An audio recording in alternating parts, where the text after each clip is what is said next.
Regan Slaymaker for Solar&StorageXtra, and I have the pleasure to be joined by Chris Buckland, the Global Technical Director for Lightsource BP. Chris, how are you? I'm very well, thanks very much, Regan, and thanks for the opportunity to have a bit of a discussion about what we're going to be doing over in April.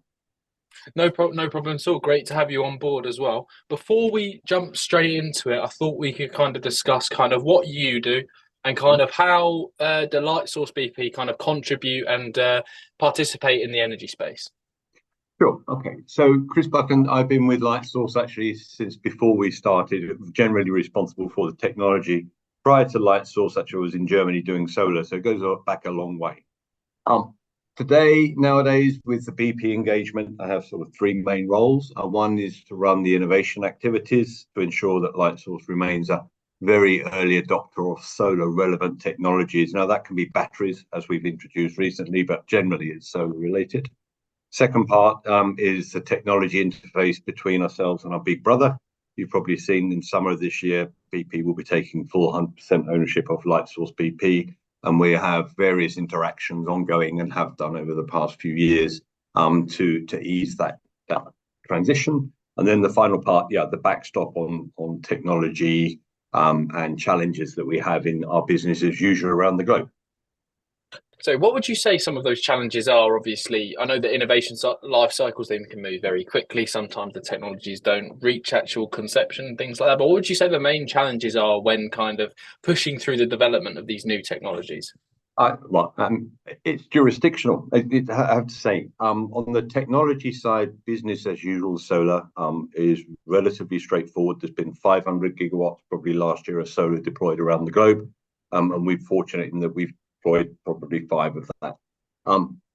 The different markets have different challenges. The UK more mature markets, UK, Germany, possibly Spain, then clearly connection to the grid is all the rage. How do we double or triple the amount of solar in the UK, in Germany, up to 2030, 2050 routes?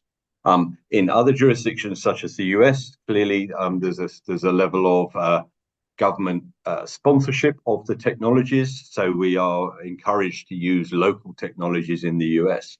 Perfect. And I do want to move on to kind of one of your speaking position at Solar&StorageLive London. Great to have you on board. And you're speaking on the panel titled, and I'm going to shout out to Jack Ride, the conference producer here, a bit of a Coldplay kind of theme in here. It was all yellow, green hydrogen as a driver for solar power. I mean, thought we'd jump straight into it. So kind of in your opinion, how can green hydrogen be a significant driver for solar?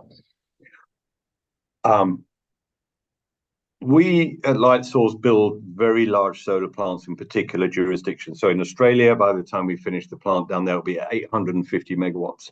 In the US, we have 350, maybe 500 megawatts going into Greece. So these are large-scale solar plants feeding business as usual, connected into transmission kind of connections, and that electricity is sold as a relatively flat, boring PPA, to be honest. With green hydrogen, we are talking about something completely different. So the smallest viable size of a green hydrogen that we see coming out from the oil and gas majors, as well as NEOM in the Middle East, is 5 gigawatts plus of electrolyzer. Those electrolyzers will require 2.5 times that. So we're talking huge numbers, 12.5 gigawatts of solar and wind co-located to power those kinds of things. Now, a gigawatt of solar is 2 million solar modules. 2 million solar modules is about 6,000 containers. That's almost, it's half a ship full. And then shipping those containers, if you have 1 gigawatt across the middle of Australia or into the middle of nowhere, is a real challenge in itself. So the big change for solar going into gigawatt scale, isolated locations to power the green electrons for green hydrogen is actually going to be the rethink of deployment of solar. At the moment, it takes perhaps 1.5 years to build a 350 megawatt site. In the Middle East, they've built probably 1.5 gigawatt with the NEOM project in about 18 months, but that's with a lot of people and a lot of logistics. So our view of green hydrogen powering on the solar side is that we need to look right through the value chain. potentially, for example, local assembly of modules, which has been done before in some markets for protectionist regions, right the way up to automated deployment of the solar in the field rather than individuals trundling around with pile drivers, for example. Very, very dramatic changes. Almost what's happened when from building the railroad by hand and building the railroad today with these automated machines. That's what we believe is going to be necessary to enable reasonably fast deployment of gigawatt scale solar. Perfect. And kind of what would you say are the technologies that kind of leading the way and making kind of deployment, I don't want to say easier, or kind of or basically taking over the deployment of solar? I think we have we can see some startups, particularly in the US or areas where labor costs are high. We can see some startups dealing with robotic handling of equipment in the field. So shuttles, effectively, almost like tractors dragging equipment out, or piling machines with cassettes. But all of those approaches are reducing the amount of manpower in the field, but not necessarily looking at the overall in-depth holistic view of delivery of solar. And again, I would come back to the point of a solar module today that we put in the field as an industry is the same solar module you put on the roof of your house. Now, clearly, if you're shifting millions of solar modules on an individual site, why on earth would you use something that's designed to go on top of a house the same as it is in a factory? So this right back to the module level. Interesting enough, when you're powering green hydrogen, the power generation of the solar module is not as important as its reliability and also the generation curve during the day. So less peaky in terms of designing the solar plants. And if you go for a less peaked design plant, then actually you can get more stable and reliable solar generation, which co-located with wind is better for green hydrogen. Doesn't produce the maximum number of kilowatt hours, but it's better for the green hydrogen. Perfect.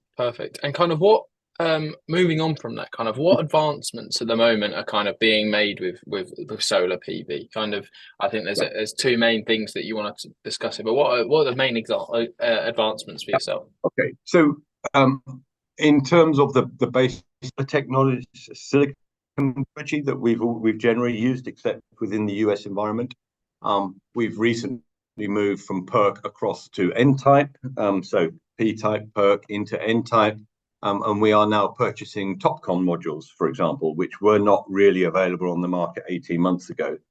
Going forward from then, we go from the TOPCon into the HJT. HJT is probably the end of business as usual for silicon-based solar cells until something really disruptive comes along, whether that be the perovskites, which is getting nearer. We do believe that we will see commercially available volume perovskites probably in 3 years' time. It's going from cells. There are a few modules now. Stability of the perovskite is a challenge, but the perovskite modules, when they arrive, will have probably 27% efficiency rather than today's 23%, and that's enough to wake up the industry, provided the costs are there to work on that. Over and beyond that, yes, there are some light shifting technologies out there which might be of interest, but we believe perovskites is probably going to be the next major disruptor in conventional solar deployment, but not necessarily relevant for green hydrogen. Green hydrogen generation is very much capacity driven rather than pure performance driven. Perfect. And I think, Chris, we've absolutely smashed through my questions. So thank you very much. I think that was my final one. Where can people find yourself and your speaker position at Solar&StorageLive London this year? We'll be happy to be there towards the end of April. I'll be out there on both days, and certainly a number of our colleagues as well. It's local to our office, and this is a good venue to catch up with a lot of people who have been near to Lightsource or over the years. So we're going to be very active. We'll be busy there, not just myself on this session, but a lot of my innovation colleagues and the central engineering team who are much deeper, more expert on solar technologies and things. So if you'd like to talk about perovskites, like to talk about TopCon, we will have the specialists at the site as well. Perfect. Well, you heard, and make sure to speak to anyone at Lightsource BP for your solar PV kind of needs as well. But no, Chris, thank you very much for your time today, and best of luck for the rest of the year. Looking forward to seeing you at the XO in London. Thank you very much, Regan. Catch you then. Bye now.